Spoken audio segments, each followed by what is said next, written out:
Ok, Erev Tov לכולם. Donc le cours il est לעילוי נשמת אמי מורתי אסתר Basbirsa, ואת גלי זוהרה בת רוזין, et pour la guérison de Abraham Ben Zmirda. Ok, alors avant qu'on rentre dans le vif du sujet, c'est vrai il y a une expression en hébreu, je ne sais même pas comment on la traduit en français, euh, une expression de l'hébreu moderne qui est l'Arzor Beshe'ela. Euh, Si quelqu'un a une idée comment on peut traduire cela, il est invité à le dire. Il y a ce qui s'appelle l'Arzor Bichouva, ce qu'on appelle retourner sur ses pas, le repentir, ce qu'on appelle en français. Ouais. Et il y a le contraire, l'Arzor Béchéla, quand on remet tout en doute, ou tout en question plutôt. Pas en doute, mais en question. Et on va essayer ensemble ce soir d'essayer d'élucider. Est-ce que la situation idéale dans laquelle nous devons nous trouver chacun d'entre nous, c'est d'être en l'Arzor Béchéla ou l'Arzor Betchouva? C'est la question qu'on doit se poser aujourd'hui. On n'ayez pas peur du sujet, ok? On va essayer d'expliquer de quoi on parle. Mais avant cela, je vais commencer la discussion de ce soir avec une petite histoire, pas une histoire chassidique, et pas une histoire de la Gemara, mais une histoire qui m'est arrivée. Même à moi, il m'arrive des petites histoires. Alors, ça s'est passé à peu près une vingtaine d'années en arrière. Et dans mon temps perdu, j'allais à la fac de Harat Sofim, la faculté de Jérusalem, pour essayer de discuter, de créer des cercles de rencontres entre les étudiants, surtout les étudiants non religieux, comme on dit. Et on avait un stand dans la fac pour essayer d'intéresser les différents étudiants. Et voilà que euh, moi, en général, je n'étais jamais au stand. Vu mon apparence extérieure, ça pouvait que faire que refuter les gens. Donc, c'était des étudiants qui animaient le stand. Mais un jour, je me suis trouvé là-bas et il y a un étudiant qui s'adresse à moi et qui me dit la chose suivante. Il me dit, est-ce que je peux te poser une question qui me tourmente? Et elle me tourmente tellement cette question que je me suis engagé que celui qui me répondrait à cette question, eh ben, je serai Khoser Betchouva. Je, euh, je ferai un changement dans ma vie. En deux mots, je ferai tchouva, je deviendrai quelqu'un de pieux, de religieux. Mais c'est une question qui me tourmente tellement que tant on ne m'y répond pas, eh ben non, je refuse. Alors je lui ai dit, écoute, tu sais quoi, c'est pas l'endroit idéal pour pouvoir faire cela. Voilà mon numéro de téléphone. Et j'avais un petit bureau là-bas à la fac. Et je suis à telle adresse à la fac et tout. Si tu veux, il n'y a aucun problème. Quand tu veux, tu viens. Et voilà que notre étudiant, le lendemain, il se pointe. Mamache, comme je lui ai dit où il fallait arriver, il me pose la question, est-ce que ça peut se faire maintenant? Bon, je lui ai dit, OK, il n'y a aucun problème. Donc, on rentre dans la salle d'études, on a une petite salle d'études. On pouvait tout juste s'asseoir 5 6 personnes. Il me dit, voilà, ma question, c'est la suivante, et je l'arrête tout de suite. J'ai fait avant ta question, qui est sûrement une question importante. J'ai une condition à la rencontre. Il m'a dit, c'est quoi la condition à la rencontre? Je lui ai dit que tu écrives sur un papier que si, avec l'aide de Dieu, j'arrive à répondre à ta question, eh ben, tu auras une deuxième question. Elle me dit, mais non, pas du tout, j'ai qu'une seule question dans ma tête. C'est quoi ce truc-là? Je dis, non, parce que je suis persuadé que tu as une deuxième question. Il m'a dit, non, j'écris rien du tout parce que où je pose la question, je m'en vais. Je suis bon, d'accord, calme-toi. Tu vas poser ta question, mais rappelle-toi ce que je t'ai dit. Bon, Et voilà qui me pose la question, une question qui s'appelle la question, elle est classique. Les réponses, elles sont plus difficiles que le côté classique de la question, qui est que la fameuse problématique dans le judaïsme, qui est tzaddik vetov, tzaddik veralo, veracha vetovlo. Comment se fait-il qu'il y a des tzaddikim qui souffrent dans notre monde et des rechaïm qui font la vie, pour qui tout va bien? A priori, selon au niveau de la justice divine, il y a quelque chose qui flanche. Bon, c'est un sujet par lui-même. On en a discuté avec ce garçon en question à peu près 1 heure et demie. Et je lui ai apporté bon, ce que je connaissais un petit peu dans la question. Et voilà qu'au bout de 1 heure et demie, il me dit merci beaucoup, vous m'avez enfin répondu à ma question. Maintenant, vous rappelez l'engagement qu'il avait dit que si on lui répondait à la question, il ferait tchouva tout de suite, et ainsi de suite. Moi, quand j'entends ça, j'y crois pas un mot. Je ne crois pas un mot des gens qui se disent si tu fais ça, j'y crois pas un mot.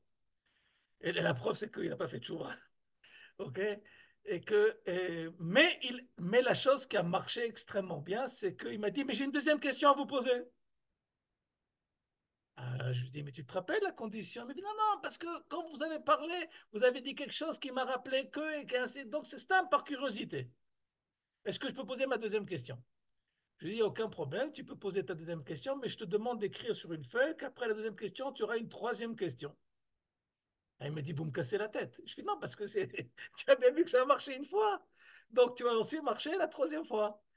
Bon, la deuxième question était un peu plus, je ne me rappelle plus c'était quoi la deuxième question. Au bout d'une demi-heure, il m'a dit Baruch Hashem, mais il ne m'a pas dit Baruch Hashem, il m'a dit vous m'avez répondu à mes questions et je lui ai souhaité de continuer sa route. Il m'a dit mais j'ai une troisième question, je vous mens pas, je vous raconte pas des blagues, ça s'est passé comme ça. Et je lui ai dit ça suffit pour les questions, je ne suis pas une machine à distribution de réponses. Il m'a dit pourquoi vous faites ça? Je lui dis parce que, écoutez bien la phrase que je lui ai dit, et cette phrase que je lui ai dit, elle a au moins 2 niveaux que je vais essayer d'expliquer ce soir. Je lui ai dit parce que ce que tu cherches dans la vie, ce n'est pas des réponses, c'est de rester en question. Il me dit pourquoi vous dites ça? Je répète la phrase que je lui ai dit. Je lui ai dit parce que ce que tu cherches dans la vie n'est pas de trouver des questions, mais de rester, n'est pas de trouver des réponses, mais de rester en question. Et il me dit pourquoi vous dites ça? Alors, il y a 2 niveaux. J'ai dit, quand je t'ai dit cette phrase, j'essaie de te faire passer 2 messages. Premier message, qui est que tu es quelqu'un de droit, d'honnête, et que réellement, si tu trouves réponse à tes questions, alors tu es censé changer ta vie. Mais comme tu n'as pas décidé de changer ta vie, et que tu es obligé de rester droit vis-à-vis de toi-même, tu es obligé de justifier ta position. Comment tu vas le faire? Pas par la réponse. Parce que si avec la réponse, tu es censé changer ta vie. Donc, qu'est-ce que tu vas faire? Tu vas trouver une autre question qui va te permettre de quoi faire? De rester dans ta position actuelle. Donc, ça ne sert à rien que je te réponde aux questions. Parce qu'à chaque fois, tu vas me trouver une autre question. Et c'est ce que je t'ai dit la première fois. Que quoi? Que si on arrivait à te répondre à la question, tu aurais une deuxième question. Parce que je vous rappelle que je vous ai dit que je ne crois pas à un mot quand il m'a dit que si on lui répondait à la question, il allait faire tchouva. Je n'y crois pas à un mot. Donc c'était évident qu'il allait trouver une autre question pour justifier sa position. C'est ce que je lui ai dit. Deuxième chose, et deuxième niveau de la question, deuxième niveau de la question, et ça, c'est ce qu'on va essayer de débattre ce soir, c'est que je lui ai dit, tu sais, je ne me rappelle plus de son nom, excusez-moi, ça fait 20 ans en arrière. Je lui ai dit, parce que tout simplement, tu es un bon juif. Il m'a dit, pourquoi je suis un bon juif? Parce que j'ai fait le but du juif, c'est de poser des questions. C'est pas de recevoir les réponses. Et là, on touche à un sujet qui est très très important dans notre judaïsme, qui est que je sais que chacun d'entre nous, ce qui l'intéresse, ce qui le renforce, ce qui le renforce a priori, c'est de trouver réponse à ces questions. Et on va voir ce soir que c'est pas évident. c'est peut-être le contraire qui est vrai. Que quoi? Que le fait d'être en question, c'est ça qui nous permet de nous renforcer. Et pour essayer de comprendre le sujet, on va voir plusieurs sources qui parlent de ce sujet. Ok. Est-ce que jusqu'à maintenant, il y a des questions? Bon. Si vous n'avez pas de questions, on continue. Ok. Bah, première, on va voir quelle est la comment ça s'appelle, la position ou l'importance de la question dans le judaïsme.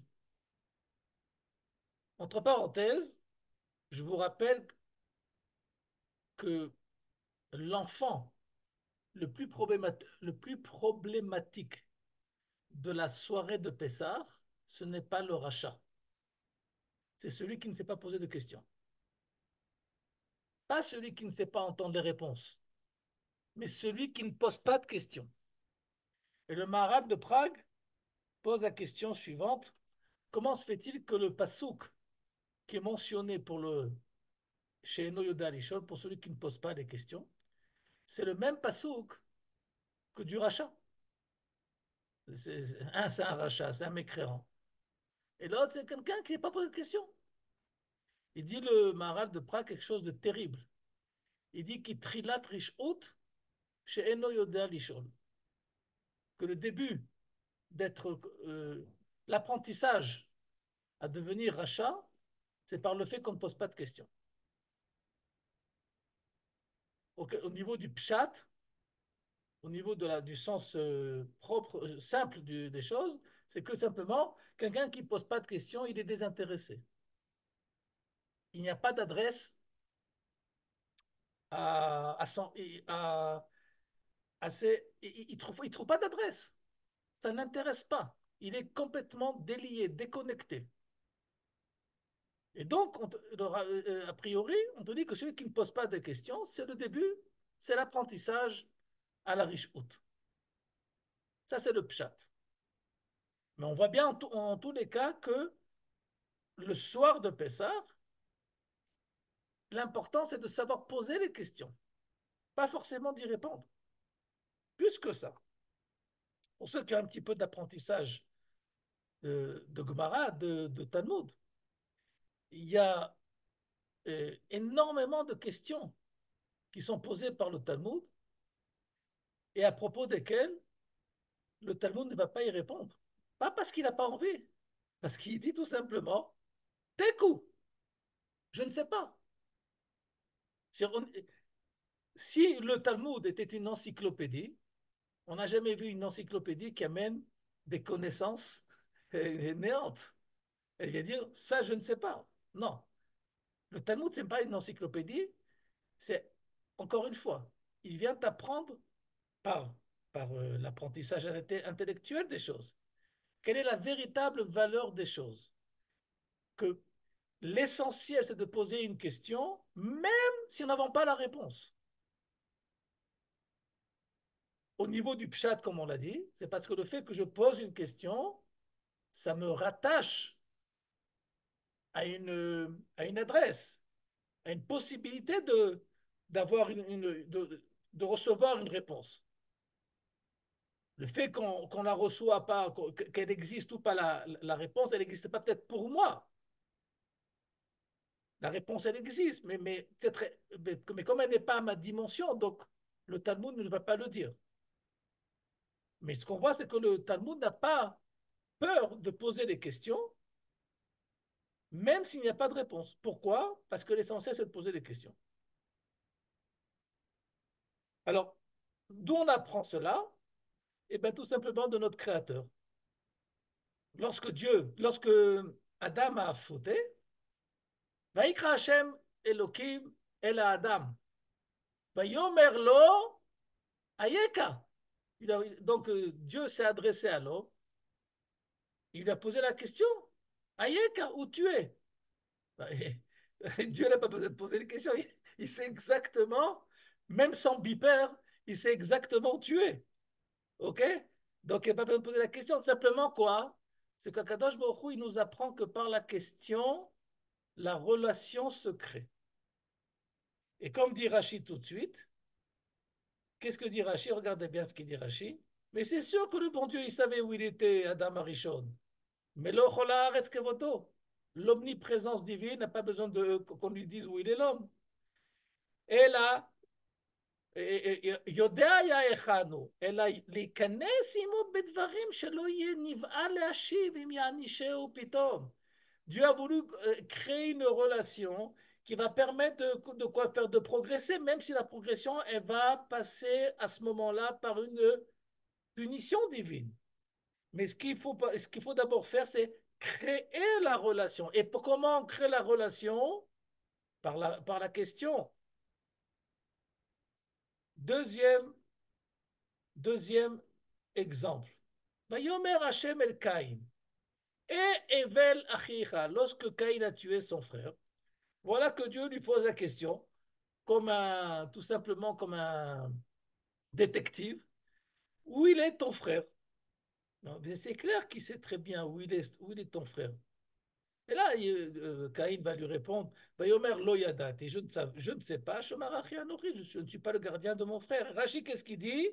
Encore une fois, la même chose qu'il a dit pour Adam Arishon.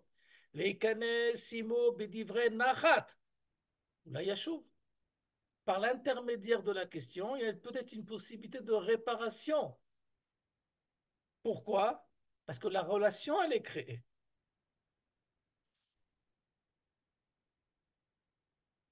Et Vayom, à propos de Bilam, Vayomer Alem, Linupo Alayla, Vashivoti Etrem Davar, Kasher Yidaber Hashem Elai. Quand ils sont revenus la deuxième fois, il leur a dit restez dormir chez moi à la maison et je vais voir et je vous tiens au courant de ce qu'il m'a dit, de ce que va me dire le Créateur ce soir, cette nuit. Vayeshvu Saré Moab im Bilam. Ils sont restés avec lui. Vayavo Elohim et Bilam. Donc, Bilam a une prophétie. Vayomer mi anashim ha'ele imach. Ils sont ces gens avec toi. Ils sont ces gens avec toi. Mais bon Dieu, il sait tout. Il sait bien qui c'est. Il dit Rashi.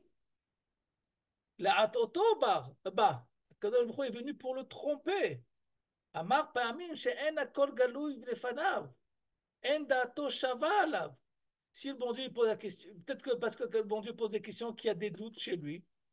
Et donc, il a voulu, Kadosh Baruch Hu, jouer une sorte de jeu, on va dire, dangereux pour Bila, que peut-être il va mettre en question la souveraineté divine. Mais encore une fois, comment il fait ça? Par la question. OK. Moshe, Moshe, Yeah. dans le cas de Bilham, c'est pas pour créer une relation. Oui et non. Oui et non. Parce que c'est vrai que Dirachi l'a Toto, OK? Mais la Toto, c'est c'est un choix. C'est un choix que Bilam a eu de dire, voilà, le bon Dieu, il ne sait pas tout, donc je vais pouvoir essayer de faire quelque chose contre lui. Ou il aurait pu très bien dire aussi, au niveau de son libre arbitre, que c'est évident que le bon Dieu, il sait tout ce qui se passe. Et ce qu'il a fait ça, c'est pour essayer de me donner une chance. Mais encore une fois, comment s'est fait cela? Par la question. D'accord? Ok. Akedat Yitzhak, qu'on va lire à Rosh Hashanah. Vayomer Yitzhak el Avram Avi, Vayomer Avi. Donc une fois qu'ils sont sur place, non, ils ne sont pas encore sur place, excusez-moi. Ils sont en chemin. Donc Yitzhak a demandé à son père, Vayomer Ineni Beni, il dit oui, qu'est-ce que tu as à me dire? Je suis à l'écoute. Vayomer Ine Haesh Vaetzim, Veaya Seleola. Voilà le feu et les brindilles, mais où il est la bête à sacrifier? Encore une fois, on voit que tout simplement, ça c'est quelque chose de pchat. C'est que Yitzhak invite à son père à une communication par la question. La question crée la relation, la communication. Dès que je réponds à une question, j'ai, j'ai fini la communication. Je ferme la communication. ויאמר אברהם אלוהים יראה לו עשה לעולם בני וילכו שניהם ביחדיו. Alors maintenant, on va essayer de comprendre un peu plus comment ça marche. Vous savez qu'en hébreu, euh, le mot question se dit she'ela. La racine du mot, c'est shin, aleph, lamed. Ça a donné le verbe lish'ol. Et qu'est-ce que ça veut dire lish'ol? Ça, j'aimerais écouter, avoir vos traductions. Qu'est-ce que c'est que Emprunter. lish'ol? C'est demander, emprunter. C'est poser une question, mais c'est pas uniquement poser une question, c'est aussi autre chose en hébreu. Emprunter. Fémérode. Emprunter. Mais emprunter des objets. Quand on emprunte de l'argent, ça s'appelle l'ilvot. Quand on emprunte des objets, ça s'appelle lish'ol. Le même verbe que de poser des questions. Et il faut savoir que en hébreu, même si un mot veut dire a priori deux significations différentes, ce n'est une tromperie, à vrai dire. C'est qu'il y a un rapport intrinsèque entre ces deux mots. Et je vais essayer de l'expliquer.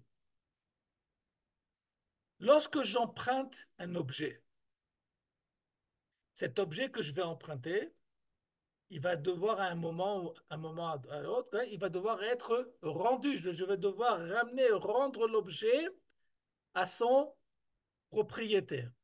Comment s'appelle cette action de rendre l'objet à son propriétaire? Ça s'appelle achava. L'achiv, rendre. Chouva, ça s'appelle chouva. Le fait que je ramène quelque chose à son propriétaire, à son origine. Lorsque je sors quelque chose, lorsque j'emprunte quelque chose d'une propriété, ça s'appelle lish'ol.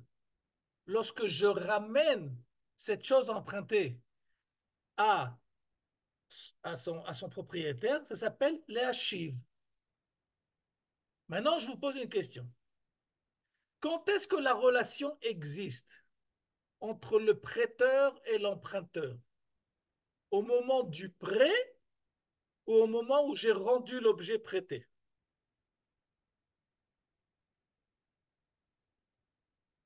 Il a fallu qu'il demande. Il a fallu qu'il le... Qui c'est qu'il a fallu qu'il le demande? Celui qui voulait l'objet, il a fallu qu'il le demande à son propriétaire. J'ai pas compris. Encore une fois, j'ai pas compris. Excuse-moi, j'ai pas compris. Si je désire un objet qui appartient à quelqu'un, je vais aller voir ce quelqu'un et je lui ai demandé, est-ce que tu veux me prêter? D'accord. Alors, donc déjà, c'est la première relation, elle est là. Alors, la question que je pose est la suivante. Quand est-ce que la relation existe? Tant que le prêt existe ou même après, une fois que la chose est rendue?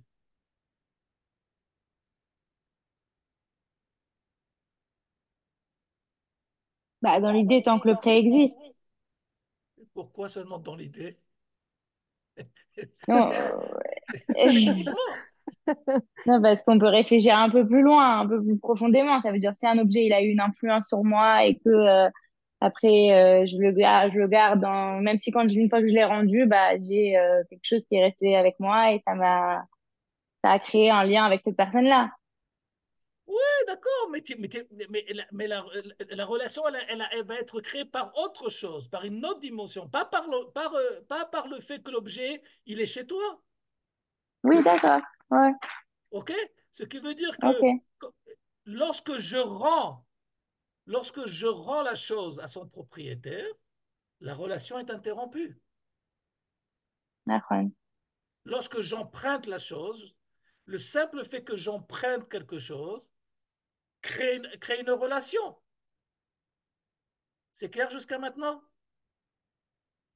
Maintenant, Oui, oui. s'il en est ainsi, Si on a dit que le mot emprunter en hébreu, c'est le même mot que de poser une question, donc quand est-ce que je suis en contact avec quelqu'un? Lorsque je lui pose une question ou lorsqu'il m'a répondu à ma question? On a posé la question. Quand on lui pose la question. Dès qu'il me répond à ma question, la relation est finie, ça y est. C'est clair? Non, Oui. Quoi, non, non? non. Pardon. Au contraire, parce que ça crée des liens. Qu'est-ce qui crée des liens? Non, c'est par exemple, voilà, c'est quelqu'un qui m'a rendu service, il m'a prêté un objet dont j'avais besoin. Ouais. Donc, ça crée après, bon, je lui rends l'objet, mais ça crée quand même des liens. Je sais que avec cette personne, je peux compter sur cette personne, ça crée des liens. Il a fait, ok, comme j'ai répondu il y a 2 minutes, c'est vrai qu'il va avoir, il va avoir un lien. Mais le lien, il a été créé par quoi? Par le fait que j'ai emprunté ou par le fait que j'ai rendu la chose? Ah non, que j'ai emprunté. Il a fait, Mais il y a une différence entre poser une question et mettre en doute.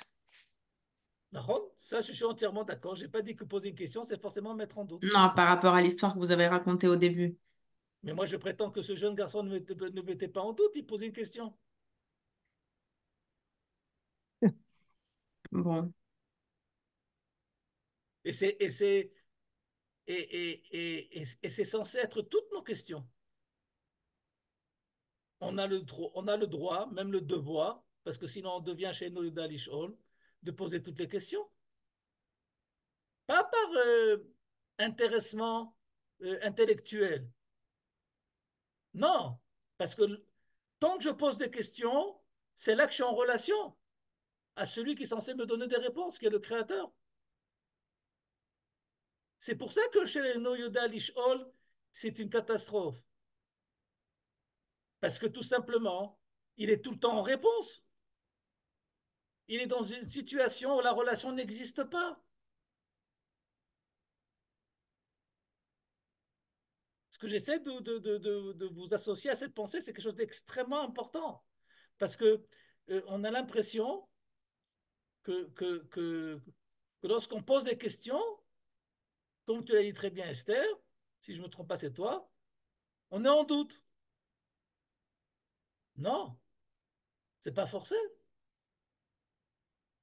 Vouloir comprendre des choses, c'est vrai que ça passe par une gymnastique intellectuelle. C'est vrai que c'est ça qui se passe pour l'instant. Mais ça n'empêche pas que quoi? Que la véritable valeur de la question, c'est la relation qu'on veut, qu'on aimerait avoir avec notre créateur, qu'on essaie de développer avec lui. Et la seule possibilité que j'ai de pouvoir euh, créer et développer cette relation humaine vis-à-vis de Dieu, c'est de lui poser des questions et de ne pas être en situation de réponse. Parce que si je suis en réponse, ça veut dire que j'ai rien à apprendre. Je n'ai pas d'adresse.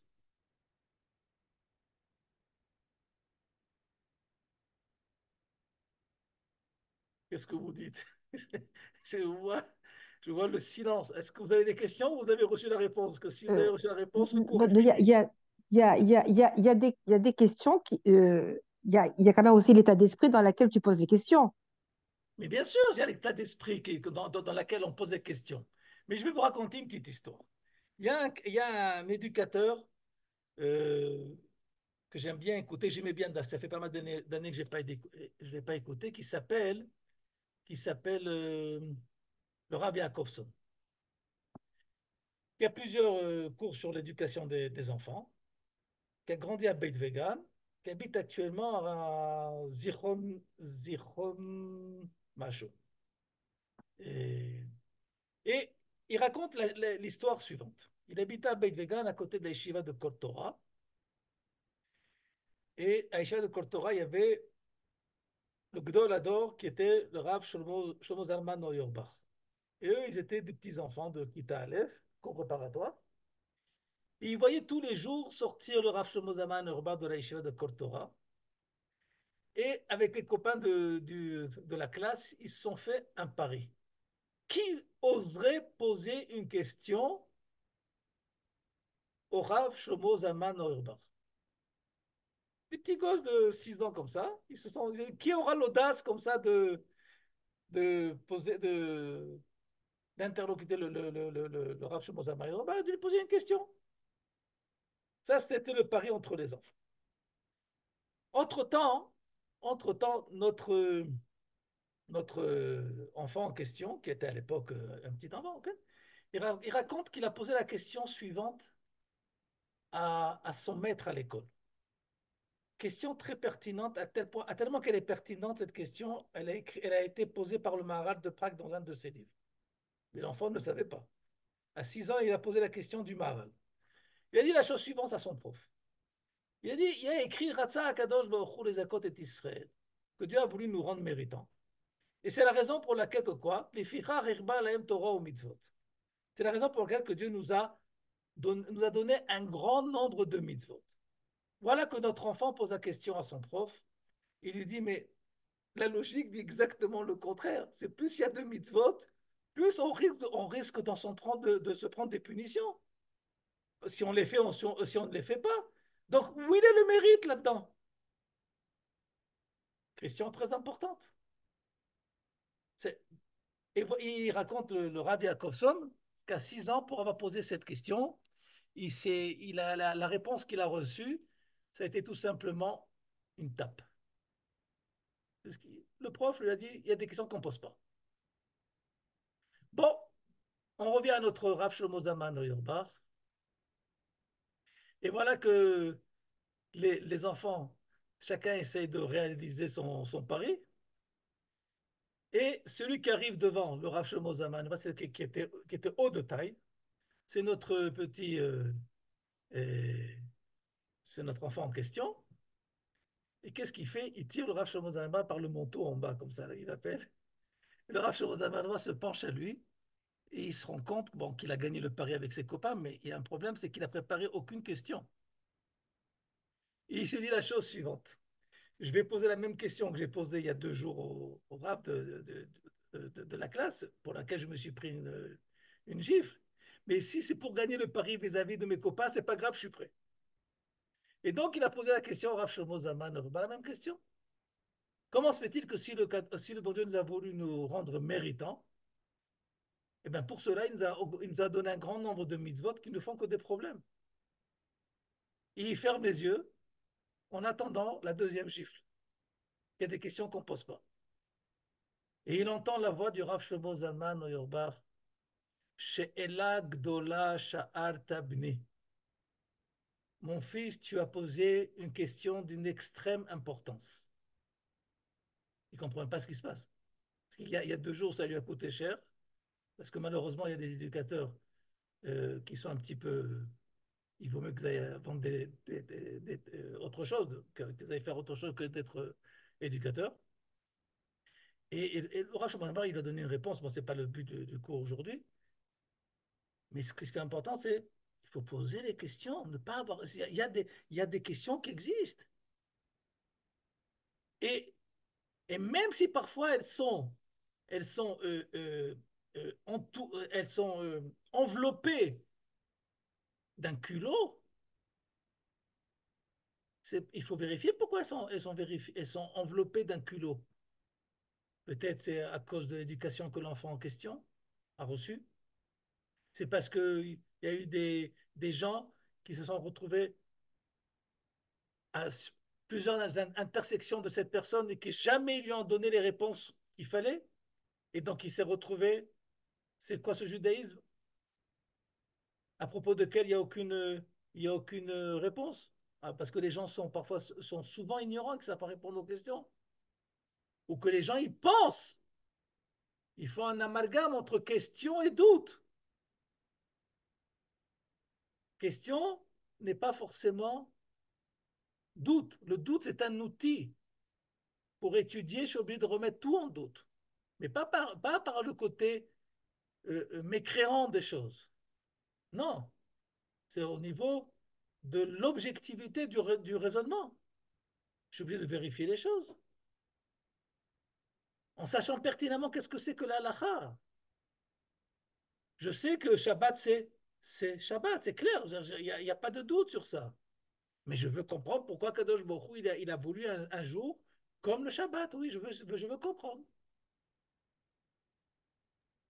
Et on Mais va Rav, voir non,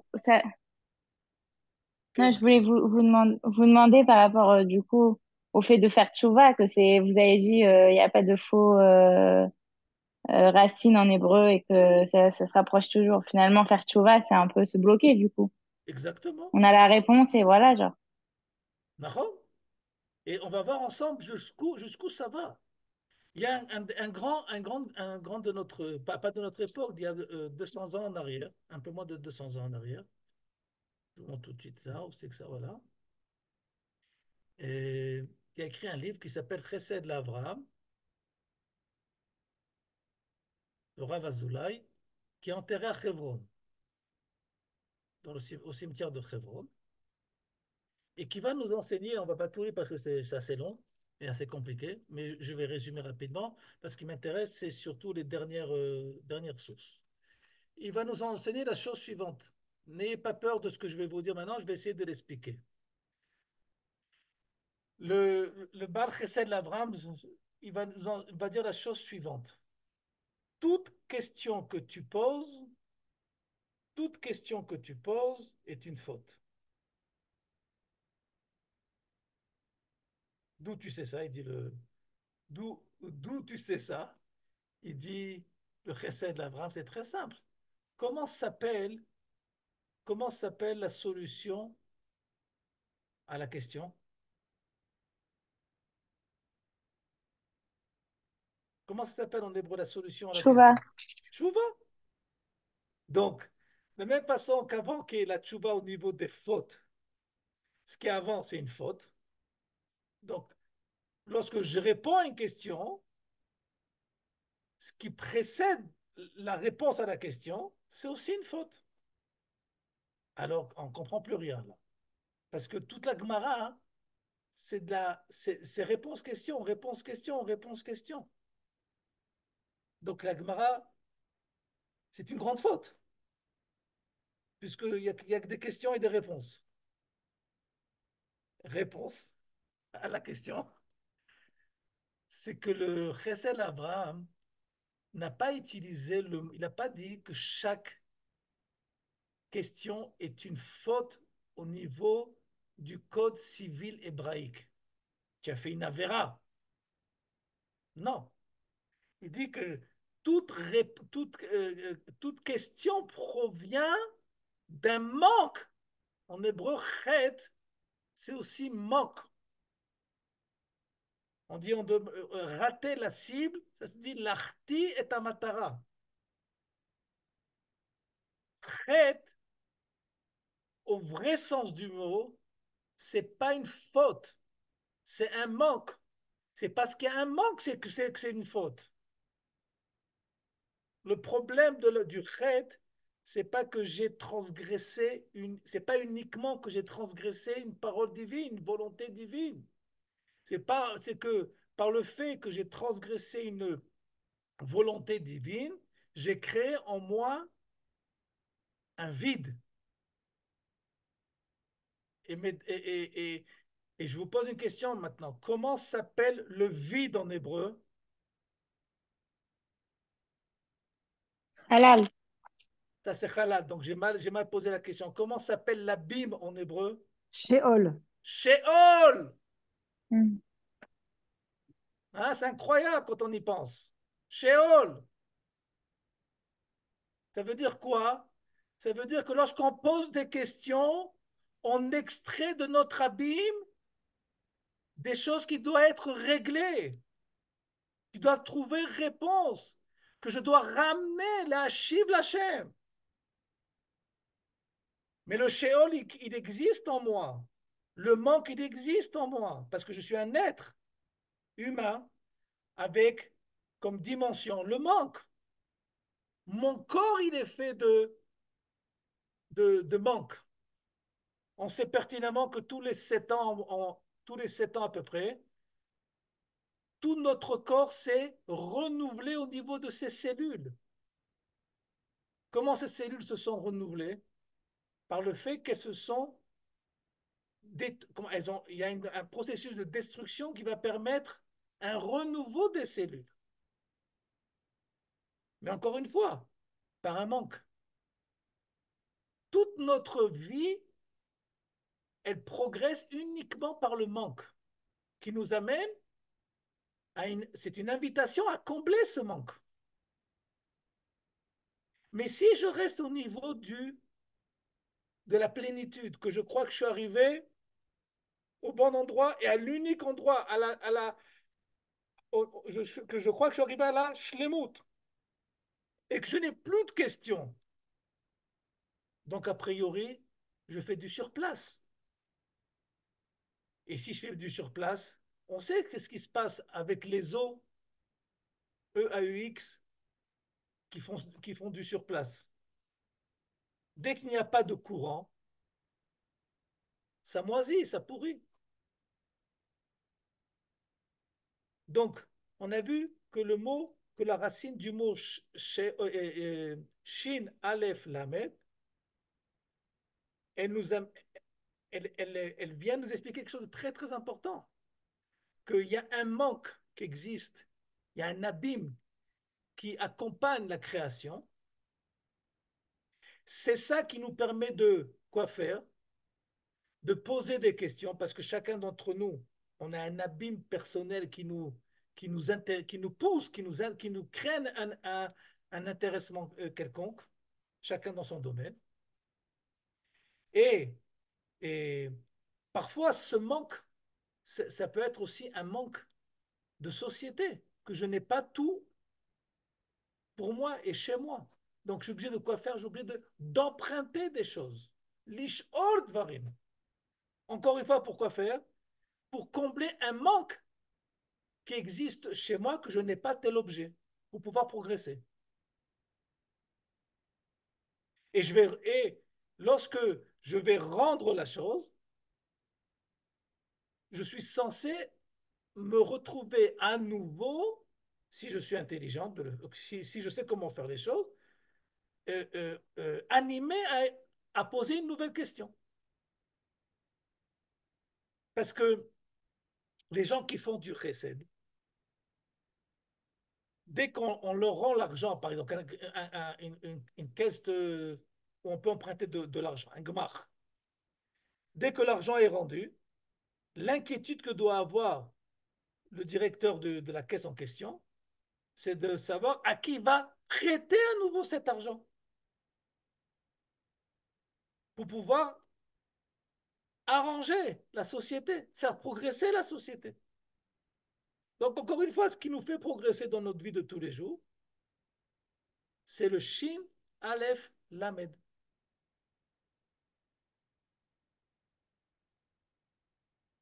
OK?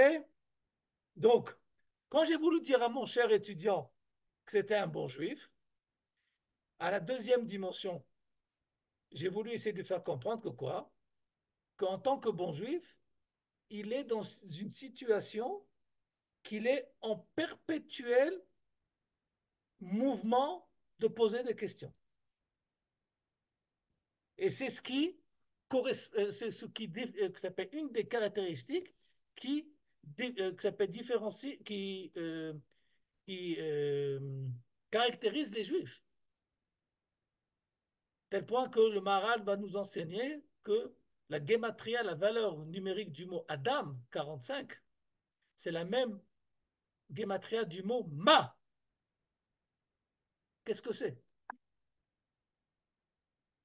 OK? Alors c'est sûr que maintenant, comme dans chaque chose qui a été créée par Dieu, il y a un côté néfaste et un côté positif des choses. Et lorsqu'on va utiliser les questions à mauvais escient, alors automatiquement, ça va devenir Kfira, Irish'out, et ainsi de suite.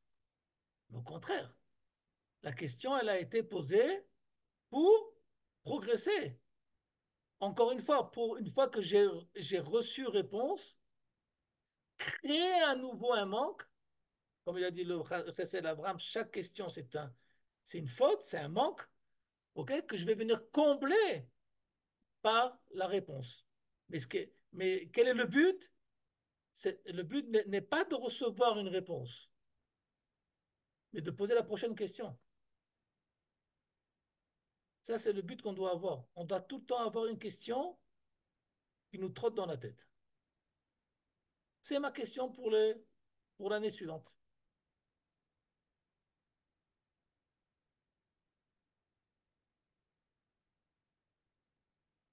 Je vois que vous osez même plus poser de questions. Euh, Par exemple, le jour de Rosh Hashanah, et il y a un piyut que les Sfaradim disent après l'Amida, avant la Chazarat de l'Amida, très très joli piyut, où on va dire, dans une des passages du piyut, on dit la chose suivante. Hachem, Ane Ani, Haomed Efanecha, réponds à un pauvre qui se tient devant toi. Kedal, Dal c'est encore plus que Ani. Shoel Mevakesh Selichatra. Alors on peut très bien comprendre que quoi? Que c'est une répétition. Shoel, il demande, il te supplie de recevoir ton pardon. On peut comprendre comment l'expliquer aujourd'hui. Kedal, Shoel, je me pose la question, une question sérieuse. Quelle est la possibilité? Comment Kadosh Baruch Hu peut nous pardonner pour tout ce qu'on a fait pendant l'année?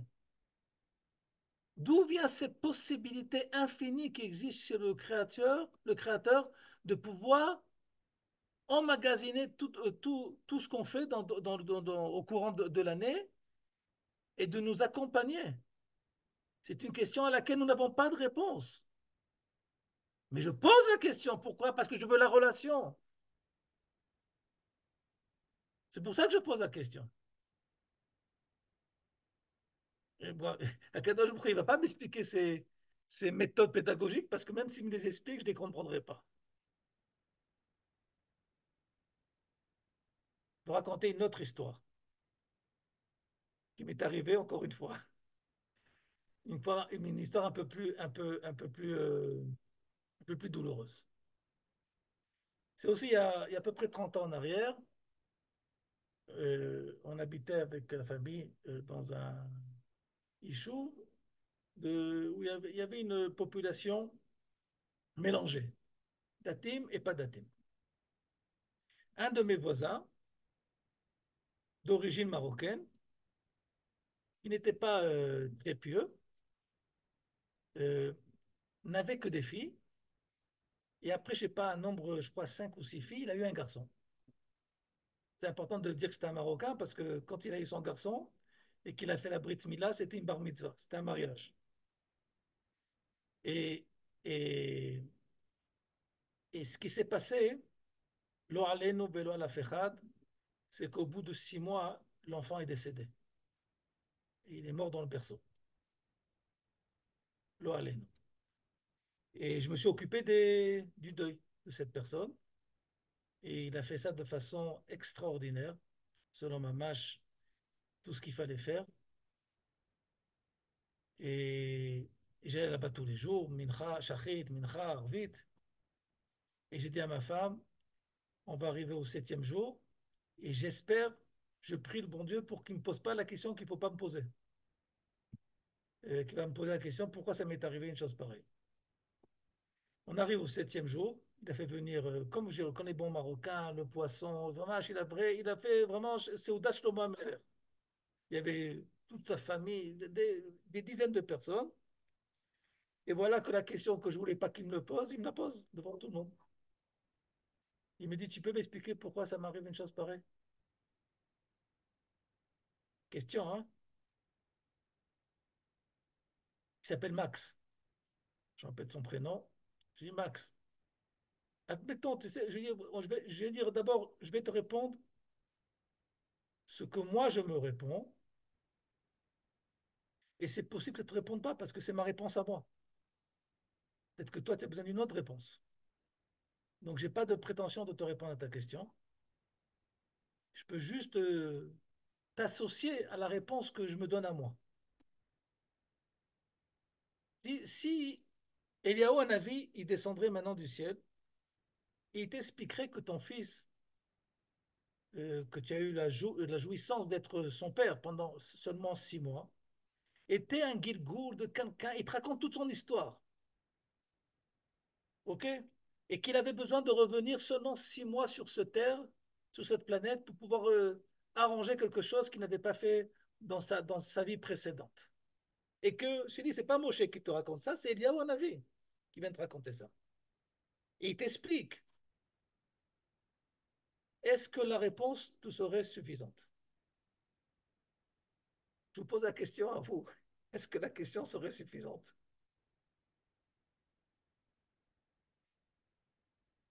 Il m'a dit Non, la chose suivante. non, Il m'a dit la chose suivante. Peut-être que oui, mais pourquoi ça m'est arrivé à moi? Et il a raison. Et je lui ai dit la chose suivante. Je dis, Max, je vais dire quelque chose qui est terrible, mais c'est l'ultime vérité que je peux t'associer à cela. Akadosh Baruch Hu, il t'a choisi pour vivre une avodat Hashem qui est l'avodat Hashem la plus dure. Il m'a dit de quoi tu parles? Je lui ai dit, c'est parfois, on doit poser la question que tu as posée. Pourquoi il m'est arrivé une chose pareille? Parce que c'est ta shlichut, c'est ton devoir de poser cette question. Mais en étant persuadé que quoi? Que jamais je ne pourrai recevoir de réponse. Parce que je n'ai pas le programme qui correspond au déchiffrage de la réponse divine. Pour comprendre une réponse divine, il faut avoir le programme qui me permet de comprendre cette réponse divine. Mais nous n'avons pas tout le programme. Et donc, qu'est-ce qui se passe? Si tu t'arrêtes de poser les questions, je lui dis, Max, si tu arrêtes de poser la question, qu'est-ce qui se passe? Tu es en réponse. Et donc, tu as coupé la relation avec le bon Dieu. Et donc, c'est pour ça que c'est une situation très, très difficile. C'est que ton devoir, ta vodat Hashem, c'est de poser des questions en sachant pertinemment que la réponse existe, mais elle est indéchiffrable à la dimension de l'homme, dans l'ordinateur de l'homme. Impossible. Parce que même si on vient te dire, te persuader qu'il a fait ça, que c'est un tikkun, c'est un gilgoul, pourquoi moi? Il y a des choses que nous n'avons pas la possibilité de pouvoir réellement comprendre et saisir les choses. Mais on doit poser la question, parce que la question, c'est ce qui nous permet de quoi faire, de progresser, d'entretenir cette relation. Rabbi Nachman, à propos de l'expression, il y a une expression qui s'appelle en hébreu Kiv Yachol. Si je pouvais dire, si on pouvait dire, on ne peut pas le dire. Si je pouvais dire une telle chose, je l'aurais dit. Ça s'appelle Kiv Yachol. Rabbi Nachman nous enseigne une chose extraordinaire. Il dit que Kiv Yachol, ce mot-là, cette expression, elle est formée de deux mots. Kav Bet et après Yachol. Kav Bet, c'est quoi? Ce sont les 22 lettres de l'alphabet. Il dit Rabbi Nachman, dans l'alphabet, nous avons 22 lettres.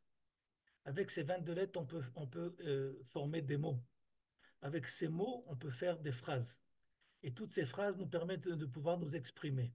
Mais le fait qu'il y a 22 lettres ne veut pas dire qu'il y a uniquement 22 lettres.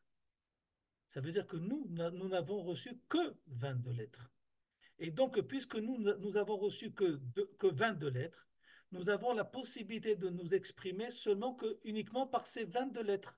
Mais c'est possible que si nous avions d'autres lettres, nous aurions pu exprimer des pensées et des sensations que les lettres existantes actuellement ne sont pas suffisantes. Et c'est pour ça qu'on dit Kav Yachol, avec les Kav Bet, avec les 22 lettres. C'est ce que je me permets de pouvoir faire. Mais si j'avais d'autres, je pourrais dire autrement, mais je ne les ai pas, donc je dois me suffire de ce que j'ai. Ce qui veut dire donc, à notre max en question, je lui ai dit, si on avait d'autres lettres qui nous permettaient d'exprimer d'autres pensées, peut-être qu'on aurait pu expliquer ton cas. Mais Akadosh Baruch Hu nous a créé avec un programme bien précis qui ne peut déchiffrer uniquement que certaines choses et pas autre chose. Et donc, tout le défi, tout le pari de l'homme ou le défi de l'homme, c'est de rester en contact avec cette adresse. Comment? Par la question. Parce que la question, c'est ce qui permet de quoi faire? De ramener, de puiser de notre abîme les choses qui nous dérangent, sur lesquelles il y a un point d'interrogation, et c'est très important d'en parler. Mais en étant aussi avec une sincérité, une sincérité qu'on ne peut pas recevoir toutes les réponses. Alors pourquoi poser les questions? Parce que nos ancêtres, nos maîtres dans la Gemara nous ont enseigné que quoi? On pose des questions même à propos desquelles il n'y a pas, il y a une réponse, mais elle n'est pas pour nous.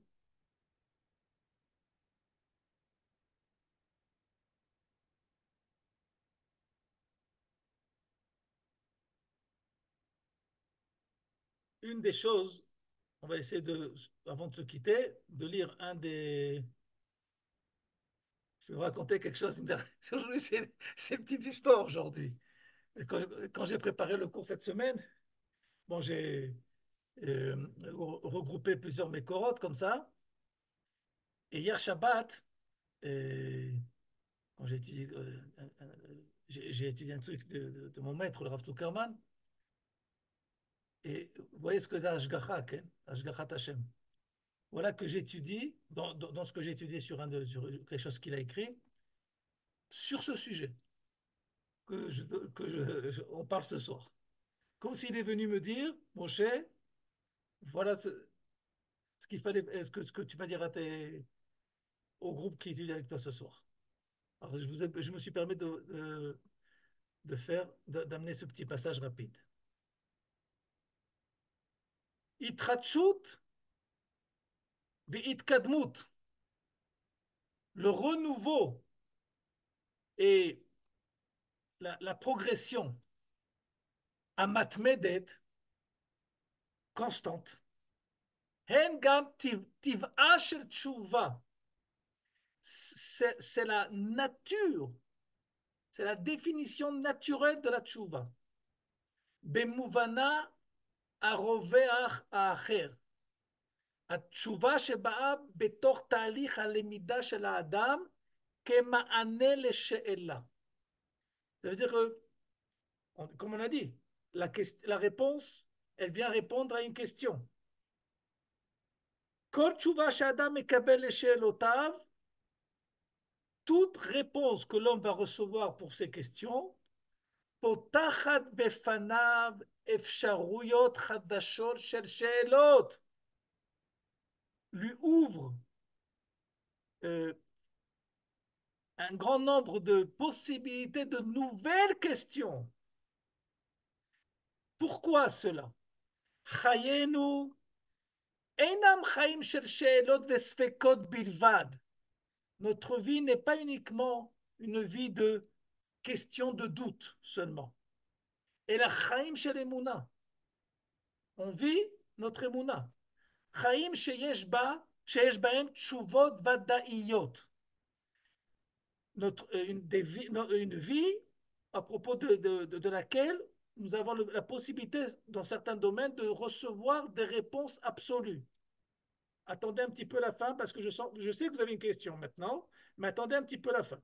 Aval, התשובות צריכות תמיד להיות פתוחות להמשך תנועה קדימה. Une réponse, un véritable éducateur, n'est pas quelqu'un qui amène une réponse qui va faire taire ses élèves, mais au contraire, qui va les stimuler à poser la prochaine question. Ok? התשובות צריכות תמיד להיות פתוחות להמשך תנועה קדימה. Parce que la vie, elle est infinie. La vie, c'est un mouvement infini. Et quand je réponds, je dois inviter à celui à qui j'ai répondu à pouvoir continuer sa, son mouvement personnel. Léolam, en adam magia leshlemut, אלא הוא הולך ומגלה את האינסוף. L'homme n'arrive jamais à la plénitude, mais simplement, il dévoile la plénitude. ועל ידי שאלותיו והתשובות שהוא מקבל עליהם, הוא משתפר. Et par l'intermédiaire des questions et des réponses, et je vous rappelle, les réponses qui vont l'inviter à poser d'autres questions, c'est là que ça va le pousser à s'améliorer. הוא מסוגל לשאול שאלות טובות יותר ולקבל תשובות מתקדמות יותר. C'est quoi תשובות מתקדמות? C'est quoi des réponses de progression? C'est des réponses qui vont te pousser à quoi faire? À continuer ta progression et ton élévation. Par comment? Par le fait que tu vas, encore une fois, extraire de ton abîme personnel tout ce manque qui existe en toi par la question qui vient, qui vient tout simplement, euh, euh, qui vient tout simplement inviter l'homme, celui qui pose la question, à se répondre à lui-même ou à trouver réponse chez quelqu'un d'autre, ok? Et remplir ce manque en question, mais ce manque en question va devenir de façon automatique, vu le côté infini de notre vie, il va devenir automatiquement une nouvelle insuffisance, un nouveau Sheol, à propos duquel je vais devoir reposer une nouvelle She'ela. Comment? Lorsque je vais emprunter la question à celui chez qui toutes les réponses existent, qui est Akadosh Baruch Hu. Donc, lorsque on arrive à Rosh Hashanah, on dit qu'il faut être Roser Bitchouva. C'est vrai qu'il faut être Roser Bitchouva. On ne va pas dire à des gens qu'on peut être Roser Bitchouva. Mais la véritable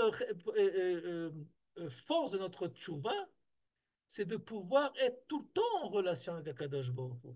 Et cette relation avec Akadosh Baruch Hu, dans son infini, pas par, par un côté fini des choses, mais au contraire, par son infini, cette relation infinie, elle passe uniquement par le fait qu'il y a un renouvellement continuel, et ce renouvellement se passe par la question. Donc, je vous souhaite une Chazara Beshe'ela Mutzlachat à Rosh Hashanah. Merci beaucoup. Razak. Vous avez d'autres questions? Non, parce que je vois que vous n'avez plus de questions, du coup. Vous avez reçu vos réponses. Donc, le véritable Roser Béché est là, c'est celui qui a dans l'état d'esprit d'avancer. Bien sûr. Maintenant, malheureusement, comme je l'ai dit, il y a toute l'étoffe de la chutzpah, du culot, et ainsi de suite, qui fait que qu'on a on a un dégoût, on a un problème avec les questions. Mais au contraire, les questions, c'est ce qui nous permet de pouvoir. Mais si vous êtes là ce soir, c'est parce que vous voulez poser des questions. Même si vous n'avez pas posé, c'est pas grave. Mais c'est ce qu'on a, parce qu'on a des questions. Tout le Limut Torah, c'est quoi? C'est des questions. Pourquoi, comment, combien? Ça ne veut pas Quand on dire qu'on était, remet en question les choses. C'est-à-dire, on veut comprendre d'où on vient et vers quoi on va. Ça demande approfondissement. Et plus les générations, elles avancent, et plus la tvia, la demande de comprendre des choses, elle est beaucoup plus grande. Comme notre demande de comprendre. Actuellement, quelqu'un qui va se faire soigner, je ne sais pas, chez un docteur ou à l'hôpital, n'importe quoi. Il, a, il a, il a il pose des questions beaucoup plus qu'il y a 300 ans en arrière. Parce que comme on a avancé au niveau général de nos connaissances, donc on veut comprendre de quoi on parle. C'est pas, quand on veut comprendre de quoi on parle, ça veut pas dire qu'on veut comprendre, parce qu'on remet en question le bienfait des médecins. Non, on veut comprendre de quoi on souffre, c'est quoi la maladie, et quels sont les soins, et qu'est-ce que c'est censé faire. On s'intéresse au contraire.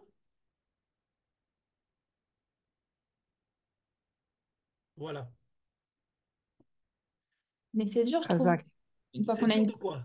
bah, une fois qu'on a une question, de commencer à chercher les réponses. J'ai pas compris. Une fois qu'on a la réponse, Une fois qu'on a des questions. une fois qu'on a la question de changer la réponse. Ouais. J'ai pas les kélim, moi, pour commencer à chercher les réponses à mes questions. Bon, ok, d'abord, certaines questions, tu en as. Tu as les kélim. Tu n'es pas, t'es pas la petite fille d'il y a 10 ans, 15 ans en arrière. Tu es autre chose. Ok? Ouais. Donc, il y a certaines choses que tu es, oui, tu as les réponses. Oui, par ton apprentissage, par ton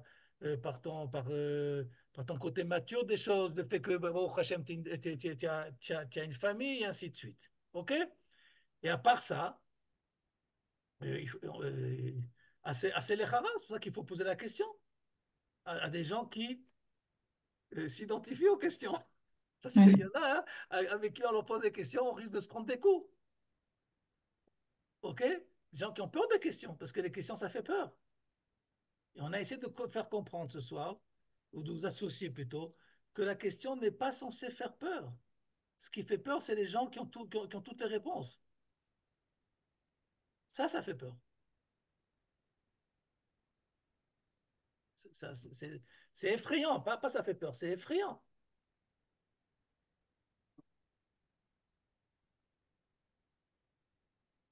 D'accord?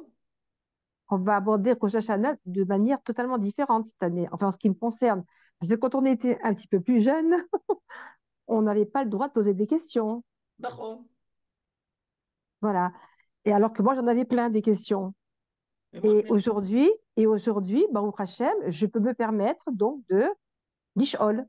d'accord. C'est une révolution. Mais il y a un autre truc, je me permets, excusez-moi, je vais vous prendre encore un petit peu de votre temps. Il y a un truc important qui est le fameux slogan là qu'on dit, mais pourtant il y a écrit Naseh Benishma. D'accord? Vous connaissez pas, parce que, a priori, dans ce que j'ai essayé de raconter ce soir, euh, l'opposition c'est Naseh Benishma. Mais les gens, ils oublient que dans le Naseh, qui est 613 actes différents, il y a un des 613 actes qui est de poser des questions, qui s'appelle l'Imutora. Une des 613 que je dois faire, même si je ne comprends pas pourquoi il faut le faire, c'est de poser des questions. Nina, tu as compris ce que je viens de dire maintenant? J'ai compris. J'ai Il faut compris. poser des questions. Ah ben c'est ce que je fais. Parce que la question, encore une fois, c'est la relation. Quelqu'un qui ne pose pas des questions, il est adiche, il est froid, il est complètement étranger à ce qui se passe.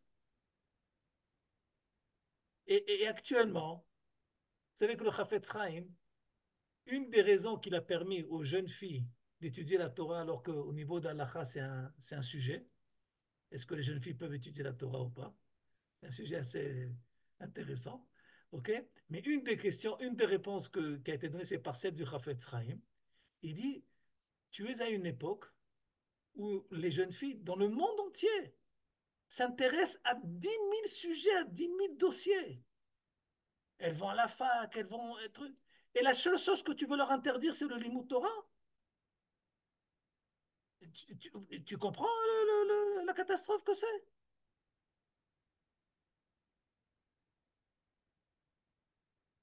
Il faut comprendre qu'actuellement, plus on avance, et plus il y a des questions. Parce que on veut comprendre comment tous les détails, toutes les particules, comment tout s'imbrique. Tout s'imbrique. Il y a quelques années en arrière, même on faisait une opération, une intervention chirurgicale avec un chirurgien. Actuellement, quelqu'un peut subir une intervention chirurgicale avec plusieurs chirurgiens que chacun s'occupe d'autre chose. Tellement que c'est devenu détaillé et pointilleux. Mais il faut comprendre tout ça. Mais même au niveau de la littérature hébraïque, toranique, vous avez qu'à voir dans les magasins de livres. Il y a des livres de 500 pages, Netilat Yadayim. Mais dans le Shulchan Aruch, c'est 3 pages. Comment on est arrivé de 3 pages à 500 feuilles? Parce qu'actuellement, nous sommes dans une époque analytique. Et comme actuellement, comme il y a à l'époque du Rambam, on pouvait être médecin généraliste et on était, waouh, on était le grand génie. Actuellement, pour comprendre les Tziatadaïm, avec tous les progrès de la science et de l'industrie et ainsi de suite, il faut un livre de 500 pages. Et la cacheroute. La cacheroute actuellement, c'est un monde de fous. Avec tous comment on appelle ça, les produits chimiques et que beaucoup d'entre eux sont à base animale. C'est de la folie. Donc tout ça, il faut poser des questions. Pas parce que Chas v'Shalom, on remet en doute, mais est-ce qu'on s'intéresse au contraire? Parce qu'on s'intéresse. Une question bête. Si le Akadosh Baruch Hu, je peux comprendre Shabbat à l'époque d'Adam Arishon que pour sortir du feu, il fallait prendre 2 pierres et les frotter. C'est fatigant, ça casse la tête. Mais actuellement, tu appuies sur un bouton, pic, et tu as allumé la lumière. Pourquoi c'est interdit pendant Shabbat? Est-ce que je peux poser cette question sans être un mécréant? Mais tout simplement parce que je veux comprendre c'est quoi Shabbat. Si jusqu'à maintenant on m'a fait croire que Shabbat c'est se reposer, au contraire, monter les 8 étages c'est plus fatigant que de monter dans l'ascenseur. Il y a des questions qui existent. Donc il faut tout réétudier. Pas parce que ça a mal été étudié. C'est qu'actuellement, il y a une époque où la dimension de notre époque nous demande, par encore une fois ce manque que Dieu a introduit en nous pour nous faire progresser, de poser des questions pour mieux approfondir et pour mieux avancer. Notre Torah, au niveau de son vécu, j'ai les mêmes tefilines que ceux de Moshe Rabbeinu. Mais au niveau de la perception de cette Torah, ma perception de cette Torah, elle est différente que l'époque de Moshe Rabbeinu. Parce que je fais partie d'une génération à laquelle on précédait, ou combien de générations, qui fait que je dois comprendre en quoi la volonté divine se dévoile dans le micro-ondes. Vous savez que lorsque le micro-ondes est né, moi je me rappelle, j'étais adolescent à l'époque, j'ai connu le monde sans micro-ondes. J'ai même connu le monde avec le téléphone, vous savez, avec le rond, là, qu'on faisait comme ça. OK? Et il y avait le fil, tu devais rester à côté du téléphone. J'ai même connu le monde sans téléphone à la maison. Et pour cela, et encore, je ne suis pas empaillé pour ça. Mais ce que j'ai voulu dire, c'est que toutes ces nouveautés, lorsque le micro-ondes est né, je ne vous raconte pas des blagues. Les poskim, les décisionnaires, ils savaient pas, ils se sont posé la question, peut-être qu'on allait pouvoir cuisiner le lait, la viande dans le micro-ondes. Pourquoi? Parce qu'il n'y a pas de feu. Il n'y a pas de feu dans le micro-ondes.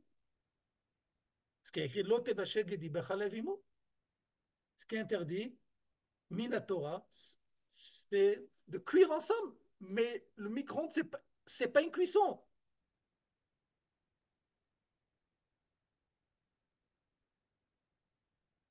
Donc les poskim se sont posés des questions. Ils n'ont pas remis le Shabbat en doute. Au contraire, par les questions, ils nous ont fait avancer. Et l'infini divin, il est devenu encore plus, il s'est dévoilé encore plus à travers le micro-ondes.